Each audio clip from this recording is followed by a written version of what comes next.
Iran names its new leader, a successor to the late Ayatollah. He is Mojtaba Khamenei, the second son of the assassinated Ali Khamenei.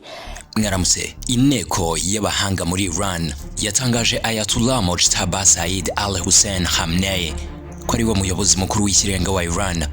Uyu ni umwana wa Ayatollah al-Khamenei wishwe n'ibitero bya leta y'Ubumwe za Amerika mu cyumweru gishize. Ayatollah Mojtaba Said al-Hussein Khamenei bivuga ko ari umuyobozi ukomeye cyane ugendera ku matwara ya Islam kurusha papa we Ayatollah Mojtaba Said al-Hussein Khamenei. Mu cyumweru gishize yagize umujinya ukomeye cyane ubwo ibitero bya Amerika ku bufatanye na Israel byishaga papa w'umubyara, mama w'umubyara, umugore we ndetse n'umwana we. Ibi byatumye Mojtaba Ayatollah ahita atekerezwaho n'inteko y'abasaza bo muri Iran. Uyu munsi bahita bamutangaza nk'umuyobozi mushya w'ikirenga muri Iran kugira ngo asimbure papa we. Uyu muyobozi mushya w'ikirenga wa Iran bivuga ko ari we wagize uruhare rukomeye cyane mu gisirikare cya Iran, aho yatangije systeme nshya y'ibisasu birasa mu birometero bya kure. Ariko nyakwigendera papa we Khamenei amubwira ko ibingibi atari byiza ku mutekano w'abaturage b'isi. Ayatollah Mojtaba Said al-Hussein ni umusore watanze umusanzu ukomeye cyane mu gisirikare cya Iran kugeza uyu munsi. Afite inzozi zo kwangiza Benjamin Netanyahu n'igihugu cye cya Israel, atibagiwe n'inshuti ye magara Donald Trump wa Leta Zunze za Amerika. Ayatollah Mojtaba Said yatowe mu ibanga rikomeye cyane. Ku rundi ruhande ariko Benjamin Netanyahu yatangaje ko buri muyobozi mushya Iran izagenda ishyiraho agomba kuzajya yishwa muri ako kanya. Netanyahu mu isura y'uburakari nigeze agira ubwoba bwo gutangaza no magambo.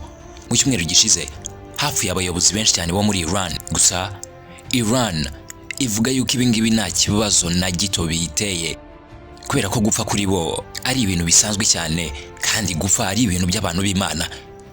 Abanya-Iran niko bizera. Ayatollah Mojtaba bivuga yuko uyu nguyu azaba afite amahane kurusha ya papa we nyakwigendera Khamenei. Ayatollah nitwabu internet ya Mango 4G niyo yamfashije kugera Tehran muri Iran.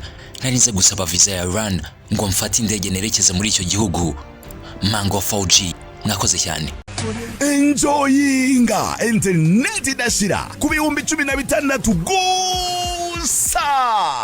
Ndavuga Mango 4G smartphone unlimited package ukoresha ukwezi kose nta guhagarara. Sibyo gusa, noneho na za giga 30 zaguraga ibihumbi 16 ubu twarazihananuye ziri kugura ibihumbi 8,900 gusa. Mvuga iki sendeke iki koko?